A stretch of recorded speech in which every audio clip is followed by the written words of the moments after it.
Mike joining us now. Mike, if you were in the position now that Dean Blandino is, you had that title, what would you be saying about that call?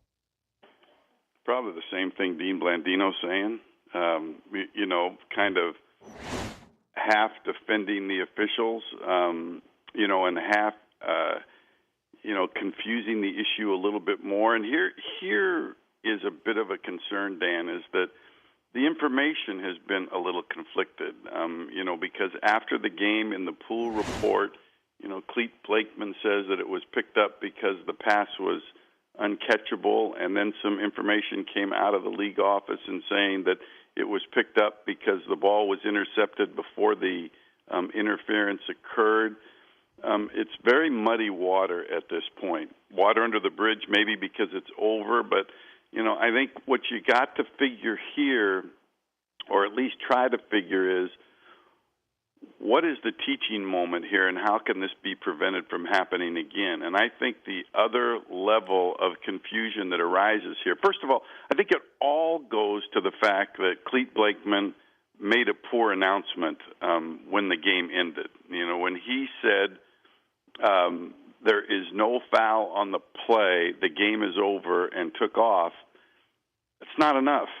And here's why it's not enough. If he would have said, and again, with this conflicting information that's coming out, if he would have said there is no foul on the play, there's no pass interference on the play because the pass is uncatchable, so be it. Then you leave the field. But if he would have said there is no foul on the play because the ball was intercepted before the foul occurred, ding dong, replay, because this would have then initiated a replay review, because that aspect of the play is reviewable, because you can review the touching of a pass in relationship to pass interference being called.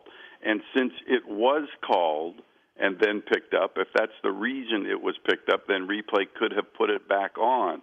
So replay somehow, in my mind, should have gotten involved in this to find out exactly why they picked the flag up. And nobody has really talked about that at this point. But in the end, my own personal opinion does not change. The fact, at least in my mind, is since you threw the flag and since there is a question as to whether or not the ball is catchable, then the flag should have stayed. They should have stayed with the official should have stayed with his instinct and stayed with the call on the field. Because while you might be able to make a case that maybe the pass was catchable, might and maybe are a contradiction to the rule book that says the pass has to be clearly uncatchable. Did you think it was a bad call? I think they should have stayed with their call on the field, stayed with the interference call. If they'd have stayed with the interference call, not that the court of public opinion necessarily matters when you're reviewing the play in New York, but if you'd have stayed with that as a pass interference call, we wouldn't be having 1/100th of the discussion that we're having now. Well, I brought this up, that would instant replay have maybe crystallized this, that if we had that ability to look at this call through instant replay, would they have gotten the call right? Well, you certainly would have if the reason that they picked it up was because that the ball was touched first, that it was intercepted first before the foul. That would have cleared it up right away. Yeah, because we realized that wasn't the case. Yeah, but would it have cleared up the catchability portion? No. First of all, it's not reviewable. And then secondly, I think you have to look at the response from Cleet Blakeman after the game, after he saw it, when they said, "Did you get the call right?" And his response was, "Yeah, I think so." Not as strong necessarily saying, "Absolutely, we got it right," but yeah, I think so. Probably in replay, if in fact it was the catchability that would have been reviewable, I don't think they would have overturned it. But you know what? This is something I brought up, that we get into dangerous territory when we deem something uncatchable, because in all the years that you officiating and heading up the officials, how many times do you see a play in the course of a game, each game, where you would say just by the arc of the ball, oh, that's going to be uncatchable? So to say something's uncatchable, I see it every week where somebody has this magnificent moment. And the point I brought up, Mike, was imagine if Dwight Clark is held on that catch where Joe Montana throws it to him, that he doesn't get a chance to go get it. They're probably going to say, well, he wouldn't have got it anyway, right? Well, it would have been uncatchable. Yeah, that's the criticism.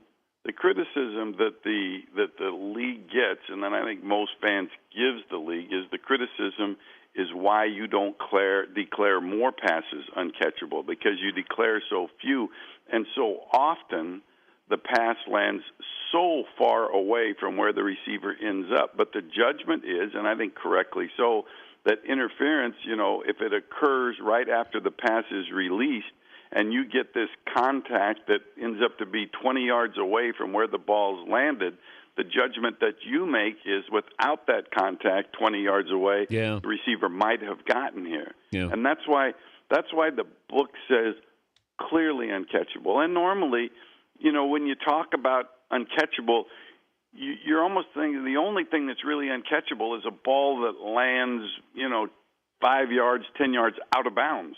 I mean, over the top of a receiver, and not necessarily short of the receiver, although I have seen it happen where the ball lands way short of the receiver. But, Dan, I think you look at this and say, okay, let's remove the interception. Let's remove that. Yeah. Okay, granted it was interception, but let's say there wasn't a player there. Then that ball probably lands, I don't know, a yard, 2 yards from Gronk's feet. Yeah. Is that make it uncatchable? To me, clearly, that word is a strong word. I just don't think it's clearly uncatchable. And I've always been one that says to officials, trust your instincts.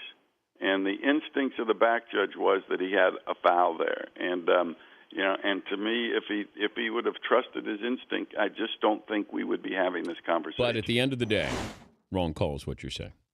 Yes, okay. I have said that. Before I let you go, Maude Brooks hit on Drew Brees. Now they're talking about fining him for the hit. It's not a question. I mean, even to my own friends here who want to throw me into my own fireplace, since I live in Northern California, that are 49er fans, it's not a question. That's gonna be called 10 out of 10 times. Think of the things that are being called roughing the passer and compare them to the violent nature of that hit that is in the neck, in the side of the neck. I mean, I was stunned that there was any backlash whatsoever about the fact that it shouldn't have been a foul. I mean, to me, and I made this statement, and it's pretty bold, I guess, but maybe pretty boring at the same time. But take that same contact 10 times on 10 different quarterbacks and show it to 10 different referees and have it happen live to them on the field, and you're going to get it called 10 times. That has been so ingrained into referees that anything close to the head or neck area is to be called a foul. And for those that want to, argue with me and if you look at the bottom of the arm, it's below the Adam's apple. Look at the side of the arm, it's directly into the neck, and that is a foul that the league wants called 100 times out of 100 But, times. Mike, you said close to. It's, so now we're talking about in the vicinity. And remember what the rule says. You cannot hit a defenseless player of which the quarterback is the number one defenseless player. You cannot hit the quarterback with your helmet, shoulder, or forearm in the head or neck area. I mean, that is the rule, head or neck area, which really means anything that close to the neck, and he gets the neck anyways, but that's to be a foul. That's going to be one that the league office looks at and doesn't even give a second thought of as to whether or not it was a foul or not. It's that clearly a foul. All right. Well, good luck staying out of the fireplaces in Northern California. Well, it keeps the house warm. Thank you, Mike. Mike Pereira, NFL on Fox, also serving as kindling for some fireplaces there. The Dan Patrick Show, weekday mornings on Audience.